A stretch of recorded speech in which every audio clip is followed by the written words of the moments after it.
میرا نام رابعہ ہے۔ گاؤں سے شادی ہو کر شہر آئی تھی۔ میری شادی اپنی برادری کے دور کے کسی رشتہ دار میں ہوئی تھی جو شہر میں رہتے تھے۔ میری ساس میرے دیور کے ساتھ گاؤں میں کسی شادی میں شرکت کے لیے آئی تھیں۔ وہیں انہیں میں پسند آ گئی کیونکہ میں بے حد خوبصورت تھی۔ خوبصورت آنکھیں، گورا سفید رنگ، تیکھے نقوش، لمبے گھنے کمر سے بھی گرتے ہوئے ریشمی بال۔ بظاہر مجھ میں کوئی کمی نہ تھی۔ میرا شمار ان لڑکیوں میں ہوتا تھا جو حسن کا شاہکار ہوں۔ مجھ میں بس ایک ہی کمی تھی کہ میں ان پڑھ لڑکی تھی۔ مجھے اپنا نام تک لکھنا نہیں آتا تھا، یہاں تک کہ ابتدائی حروف تہجی سے بھی واقف نہ تھی، کیونکہ ہماری برادری میں لڑکیوں کو تعلیم دلوانے کا کوئی رواج نہ تھا۔ باقی میں ہر کام میں طاق تھی، سلائی کڑھائی، کھانا داری۔ اسی شادی میں میری ساس نے میری بھابھی سے میرا رشتہ مانگ لیا کیونکہ میرے والدین حیات نہ تھے، بس بھائی بھابھی ہی تھے۔ بھابھی کا رویہ مجھ سے اتنا اچھا نہ تھا۔ میری ساس کا تعلق کھاتے پیتے گھرانے سے تھا، اس لیے میرے رشتے میں بھائی کو کوئی بھی تعامل پیش نہیں آیا تھا۔ میری منگنی واصف سے بس چند ماہ ہی رہی تھی۔ شادی کے بعد میں شہر آ گئی۔ واصف دبئی میں نوکری کرتے تھے۔ وہ دو ہی بھائی تھے۔ سارے گھر کی ذمہ داری واصف کے سر پر تھی۔ میرا دیور یونیورسٹی میں پڑھتا تھا۔ میرے سسر انتقال کر چکے تھے۔ شادی کے 2 ماہ ہمارے بہت اچھے گزرے تھے۔ میری ساس دھیمے مزاج کی خاتون تھیں اور میرا دیور نٹ کھٹ ہر وقت میرے ساتھ ہنسی مذاق کرتا رہتا۔ میرا بھی دل لگا رہتا تھا۔ واصف کی سنگت میں گزارے 2 ماہ میری زندگی کے حسین دنوں میں سے تھے، اس لیے ان کے جانے کا سوچ کر میرا دل اداس ہونے لگا تھا۔ واصف خود بھی بے حد چپ چپ سے تھے۔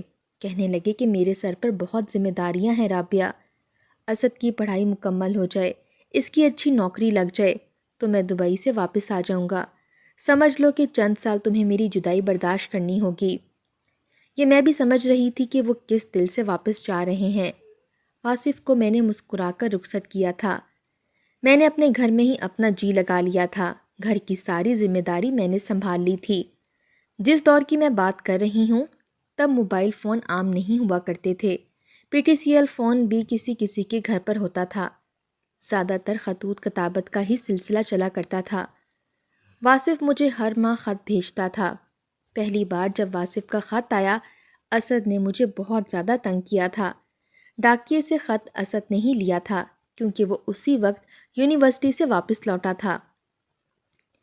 اس سے پہلے کہ گھر کا دروازہ کھٹکھٹاتا، ڈاکیا عین اسی وقت گھر کے سامنے رکا تھا، اس لیے خط بھی اس نے اسد کو پکڑا دیا۔ جیسے ہی وہ گھر کے اندر داخل ہوا، بھابھی بھابھی کہتے ہوئے اس نے شور مچا دیا تھا۔ میں کچن میں روٹی بنا رہی تھی، فوراً سے باہر آ گئی۔ وہ مجھے خط کا انویلپ دکھانے لگا۔ میرے سامنے اس نے انویلپ کو پھاڑا اور اندر سے خط نکال لیا۔ کہنے لگا بھائی کا دبئی سے خط آیا ہے اور اس پر صاف لکھا ہے کہ میری دل عزیز بیوی کے لیے میرا پیار کا پیغام۔ یہ اس دور کی بات ہے جب شرم و حیا بہت عام تھی۔ میں تو وہ خط دیکھ کر اور اس کا پہلا جملہ سن کر ہی شرم سے سرخ ہوئی تھی۔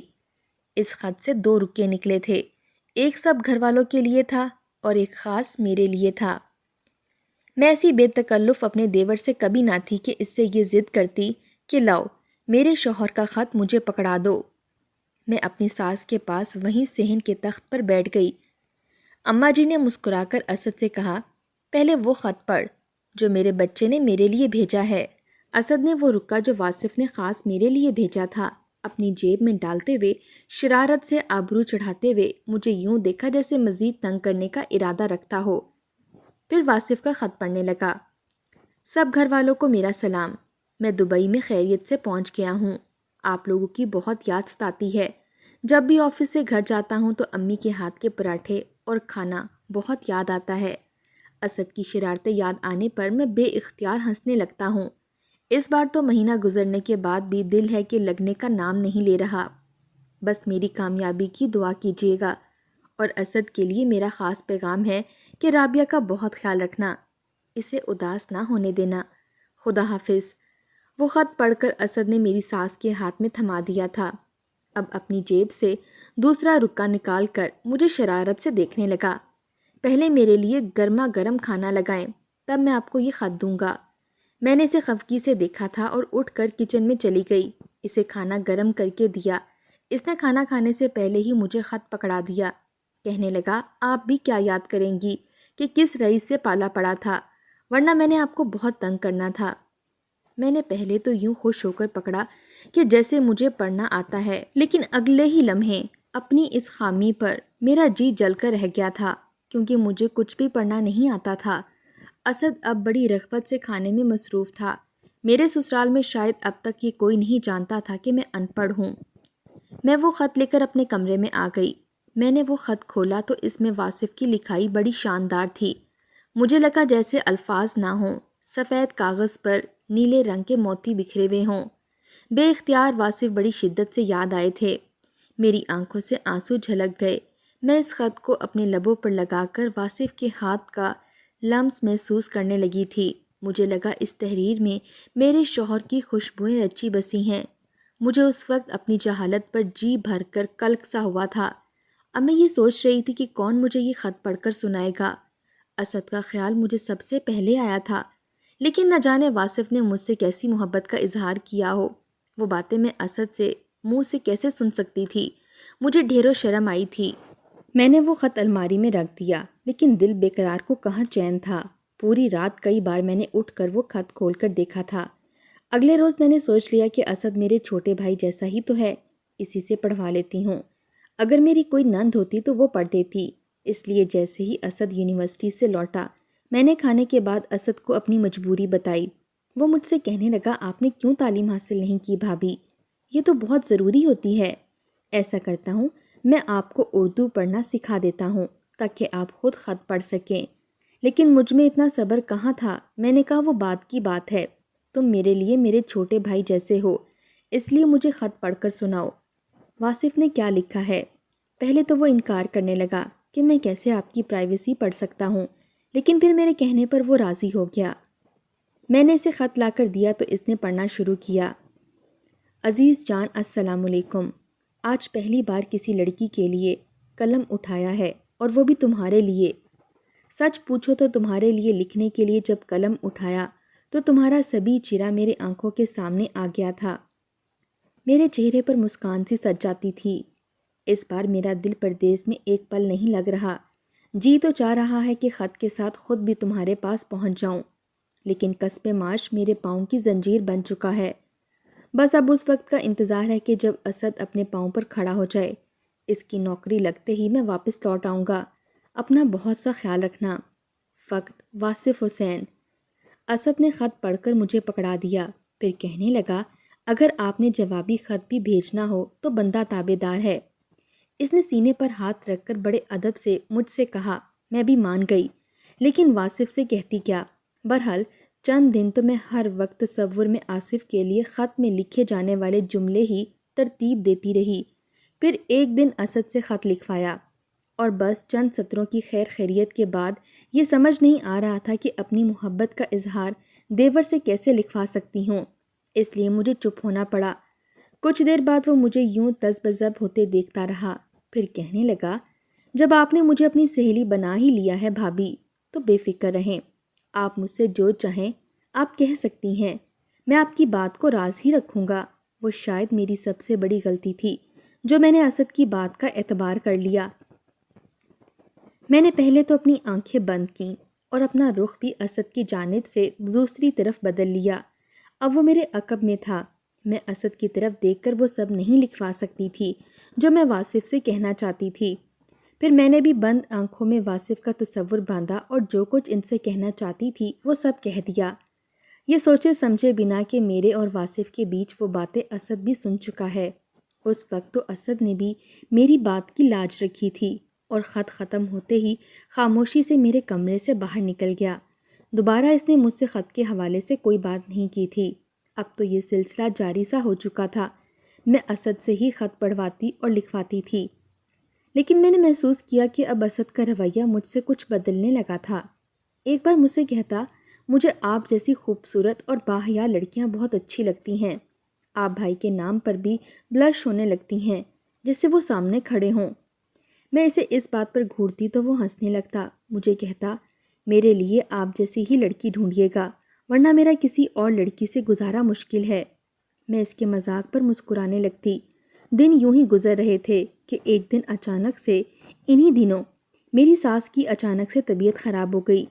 ان کے سینے میں درد کی لہریں سی اٹھنے لگی تھیں۔ میں اور اسد انہیں ہاسپٹل لے گئے۔ میری ساس کو مائنر سا ہارٹ اٹیک ہوا تھا۔ اس دن اسد بہت رویا تھا۔ وہ چھوٹا تھا تو میری ساس کا بہت لاڈلا تھا۔ اس کے بعد سے وہ کچھ سنجیدہ سا بھی ہو گیا تھا۔ میں اپنی ساس کا بہت خیال رکھنے لگی تھی اور اسد بھی انہیں دوائیاں وقت پر خود کھلاتا تھا۔ میں نے اسد سے کہا بھی کہ وہ میری ساس کی کیفیت واصف کو بتا دے، لیکن اس نے کہا کہ وہ پردیس میں ہیں، بے حد پریشان ہو جائیں گے۔ ان کا باس بڑا سخت مزاج ہے، انہیں چھٹی نہیں دیتا۔ کافی دنوں سے واصف کا بھی کوئی خط نہیں آیا تھا۔ ایک بار اسد گھر آیا تو اس کی آنکھیں نہ جانے کس جذبے کے تحت سرخ ہو رہی تھیں، چہرے کی رنگت بھی اڑی ہوئی تھی۔ میں نے پوچھا تمہیں کیا ہوا؟ تو کہنے لگا کچھ نہیں، میں آپ کو ہر بات کا جواب نہیں دے سکتا۔ نہ جانے اسے کیا ہوا تھا، اس کی آنکھوں میں نمی سی تھی۔ میں نے کہا بتاؤ مجھے تمہیں کیا ہوا ہے؟ مجھے لگ رہا تھا جیسے کچھ ہوا تھا۔ پھر مجھ سے نظریں چرانے لگا، کہنے لگا یونیورسٹی میں میری کسی سے لڑائی ہو گئی تھی۔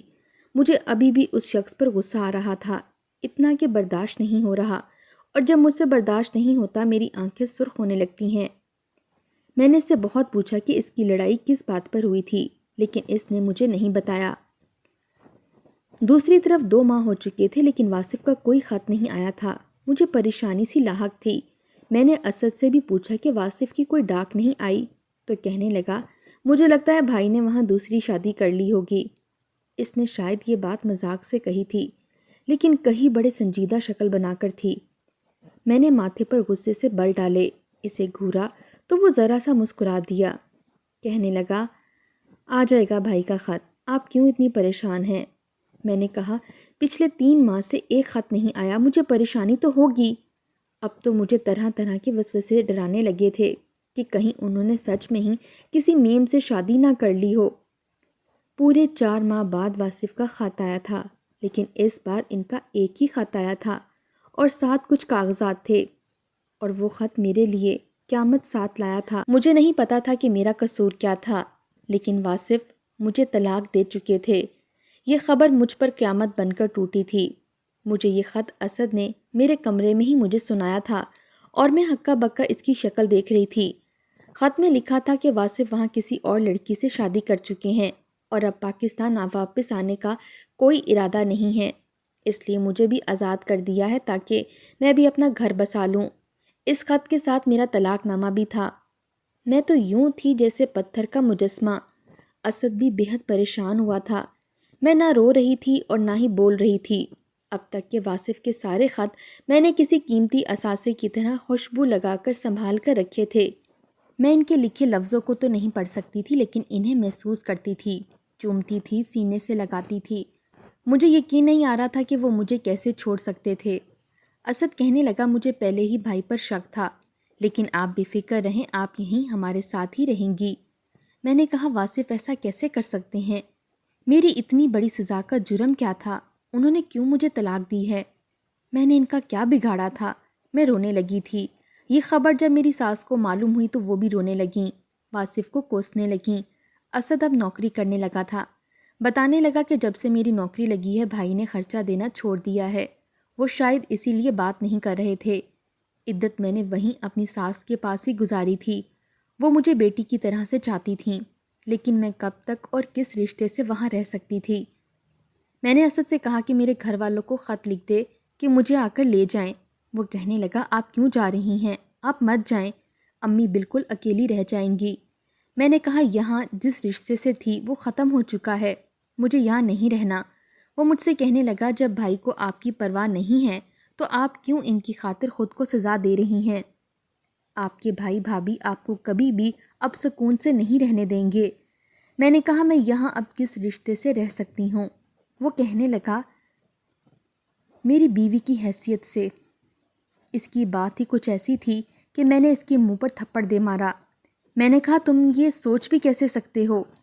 مجھے یہاں نہیں رہنا، میں واپس اپنے گاؤں چلی جاؤں گی۔ وہ کہنے لگا لیکن میں آپ کو بے آسرا نہیں چھوڑ سکتا، آپ کا کوئی بھی قصور نہیں ہے، پھر آپ کو سزا کیوں ملے؟ میں نے کہا میں یہ نہیں کر سکتی۔ یہ کہہ کر میں اپنی ساس کے کمرے میں چلی گئی۔ میں نے کہا مجھے میرے گھر بھجوا دیں، میں یہاں نہیں رہنا چاہتی۔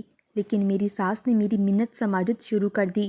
کہنے لگی واصف کو میں اب کبھی معاف نہیں کروں گی، اسے گھر پر بھی نہیں آنے دوں گی، لیکن اگر تم گاؤں چلی گئی تو گاؤں کے رسم و رواج کے مطابق تمہاری زندگی یوں ہی گزر جائے گی، وہ کبھی تمہیں دوبارہ جینے کا حق نہیں دیں گے، اور میں تم پر یہ ظلم ہوتے ہوئے نہیں دیکھ سکتی، اس لیے اسد سے نکاح کر لو، میں تمہارے آگے ہاتھ جوڑتی ہوں۔ میں اسد سے کبھی بھی ایسا رشتہ جوڑنا نہیں چاہتی تھی، لیکن اپنی ساس کے سامنے میں بے بس سی ہو گئی تھی۔ میرا نکاح اسد سے سادگی سے ہوا تھا۔ اسد میری زندگی میں شامل ہو چکا تھا لیکن دل میں نہیں۔ جب وہ رات میرے کمرے میں آیا تو میں اس وقت بھی رو رہی تھی۔ اسے دیکھ کر اپنی آنسو صاف کرنے لگی۔ میں نے کہا میں نے یہ رشتہ مجبوری میں جوڑا ہے، میرے دل میں اس کے لیے ایسے کوئی جذبات نہیں ہیں۔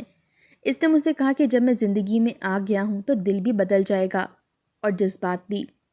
وقت یوں ہی گزرنے لگا، میں اب چپ چپ سی رہنے لگی تھی۔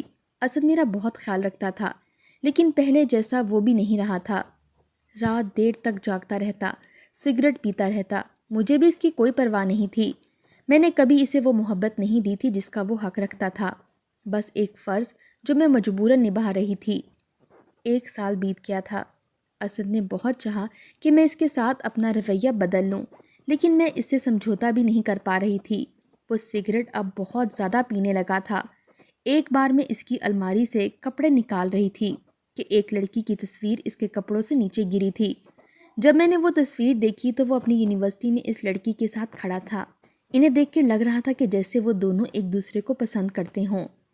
رات میں نے وہ تصویر اس کے سامنے رکھ دی۔ میں نے کہا یہ کیا ہے؟ کہنے لگا کچھ نہیں۔ اس نے وہ تصویر پھاڑ کر پھینک دی۔ کہنے لگا میرا ماضی تھا جو آپ سے نکاح کے بعد ختم ہو گیا۔ میں نے کہا تم جب کسی اور سے محبت کرتے تھے تو پھر مجھ سے شادی کیوں کی؟ میں کون سا تمہارے ساتھ خوش ہوں؟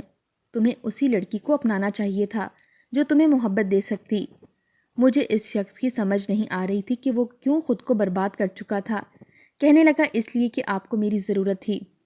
اس لڑکی سے کوئی بھی شادی کر سکتا تھا لیکن آپ برباد ہو جاتی، اور میں ایسا نہیں چاہتا تھا، اس لیے اپنے دل کی سننے کی بجائے وہ کیا جو مجھے کرنا چاہیے تھا۔ میں اسے حیرت سے دیکھنے لگی۔ وہ یہ کہہ کر چلا گیا۔ مجھے یہ بات سمجھ نہیں آ رہی تھی اس نے میری خاطر یہ سب کیوں کیا؟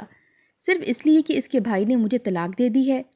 مجھے نہیں لگتا تھا کہ وجہ صرف یہی ہے، وجہ کوئی اور بھی تھی، کیونکہ چپ تو وہ بھی رہنے لگا تھا، اتنے سگریٹ پینے لگا تھا کہ پوری ڈبیا ایک دن میں پی جاتا تھا۔